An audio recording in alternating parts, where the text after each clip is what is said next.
Heading into week 6, it's time to bunker down. Come on. Get some trade targets. Make some moves. We're giving you our trade for and tradeaways.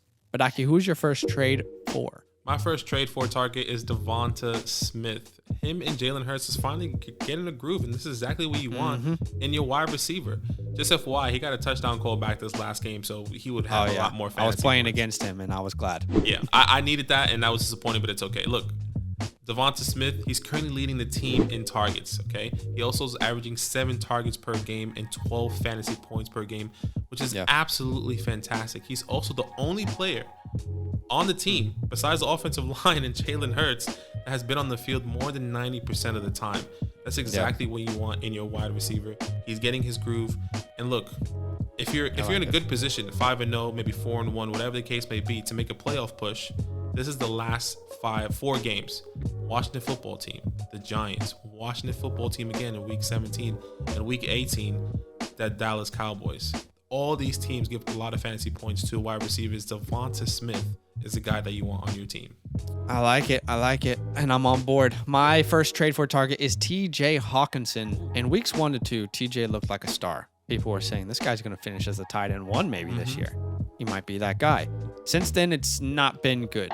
From weeks 3 to 5, tight end 27. That's right, the tight end 27 from weeks 3 to 5. Oh, no. So what's happened since week 2?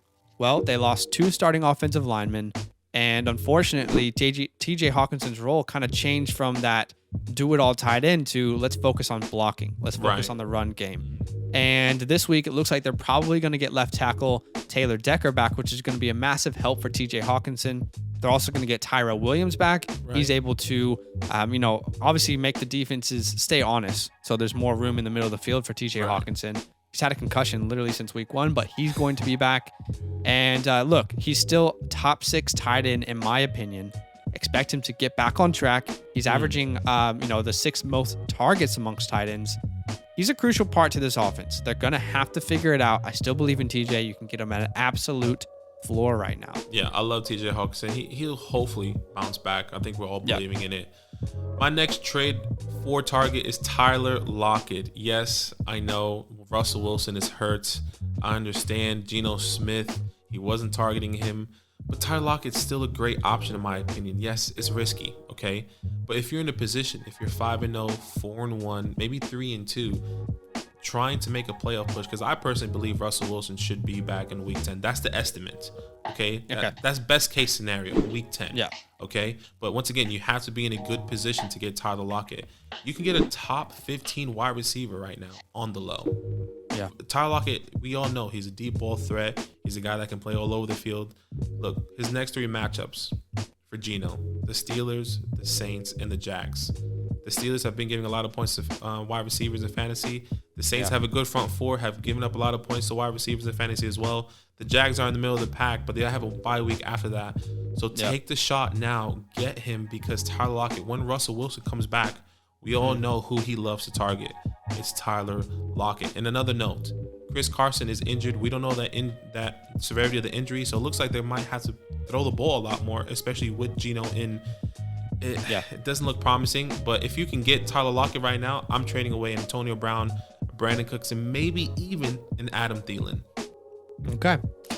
Alrighty, my next trade for a target is Zack Moss, averaging the 17th most points at the running back position. I love it. If you watch these Bills games, it's extremely obvious to me, at least, that Zack Moss is officially the guy in this backfield. Okay? Really strange start to the season. Healthy scratch week 1, did not play. Yeah. But let's look at his snap percentages since week 2. Week 2, 28%. Week 3, 56. Week 4, another 56. And then in week 5, he takes over the backfield, 74% of snaps. Devin Singletary was under 30%. Look, Zack Moss, to me, he's the guy. There was a lot of talk out of training camp, but now we're finally actually seeing that after a confusing start to the season. Yeah. In the red zone, Moss is always in. It's never Singletary. He has the 8th most red zone opportunities, Zack Moss does, in the entire league. Come on. More opportunities in the red zone than Leonard Fournette, DeAndre Swift, Najee Harris, you heard that right, Kareem Hunt, Darrell Henderson, Saquon, James Robinson, and many more. He's getting the work. I wonder if this is going to continue, because if it does, he could be a top 20, top 15 running back in fantasy this year. That sounds crazy. High-powered offense, but if all these trends continue, you could find yourself an absolute steal. And people are still worried about the Bills' backfield, so go take advantage of it. I love Zach Moss. This is a guy that I was believing in. The one thing I said the Bills needed to improve on was the run game with the running backs, and they're doing that. It's clear. By the way, his upcoming schedule: Tennessee, Jacksonville, the Jets. Just want to throw that out there. Absolutely fantastic. My last trade for target is Dalton Schultz. The Cowboys offense is nasty, and yes, this might be a little bit of you might have to get him at a high price, but if you can get him at a low price, this is absolutely fantastic. I truly in my heart believe Dalton Schultz could be the league winner. A guy you picked off waiver wires, he actually could still be available in waiver wires, in some of your guys' waiver wires, okay? He's currently 4th amongst all tight ends, 7th amongst tight ends in targets, and 4th amongst tight ends in touchdowns. That's absolutely fantastic. 6 targets per game, 14.5 points per game. Come on, this is what you want out of the tight end. He's currently ahead of these guys, okay? Yep. Darren Waller, TJ Hawkinson, Kyle Pitts, Dallas Goedert, Noah Fant, George Kittle, Logan Thomas. These are all these guys that you drafted either from the 2nd round all the way to the 7th round. And Dalton Schultz, you got him off of waiver wires, or he was undrafted. I personally would be packaging maybe a Dallas Goedert, a TJ Hawkinson, a George Kittle. He's injured right now, but package a high caliber tight end, and then help my team in another area as a wide receiver, maybe a running back, a low end running back that I need, like a Zach Moss, and see what I can do to get help in different areas of my team. Alrighty. My last trade for target is Keenan Allen. I think people are massively undervaluing Keenan because of the Mike Williams breakout. Mike Williams has been fantastic, but low key, Keenan has still been a great wide receiver.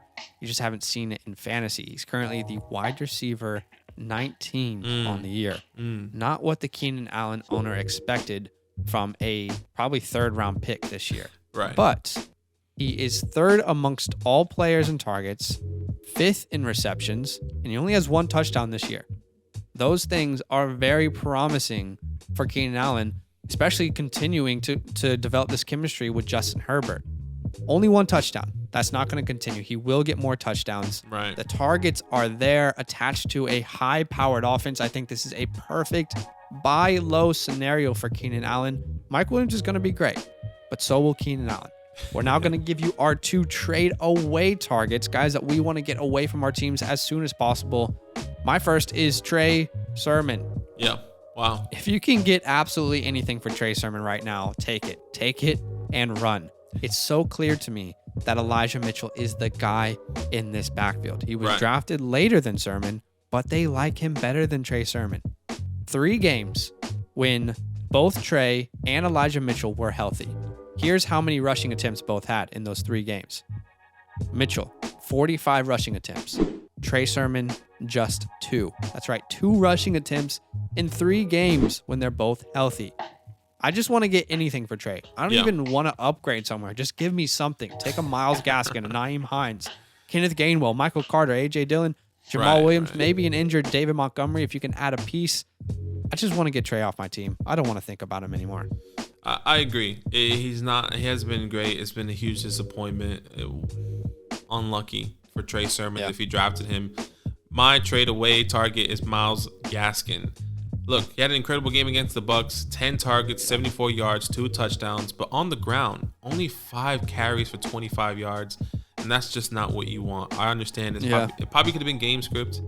It probably is just what they just needed to do. Take the opportunity now to sell Myles Gaskin. And also, last week they reported that they liked Malcolm Brown more because he was a better pass blocker, but they didn't utilize him in this game. And then Myles Gaskin would have utilized in the game before. It's just confusing all around in the head coaches and the players. Get rid of him.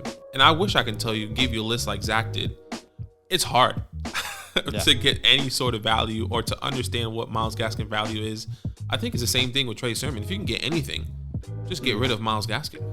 Yeah, okay. I like it. All right, guys, those are our trade for and trade away targets. Let us know in the comments if you're doing any of them or if you don't like any of them. Yeah. Either way, that's okay. Yo, what's good? Thanks for watching. We got a lot more videos. A lot more. If you want more videos. Watch now, it. You can also subscribe. Right now. If you want to. You need to. And lastly, don't forget that you can sign up to support the show and get exclusive content by going to patreon.com/fantasylandfam.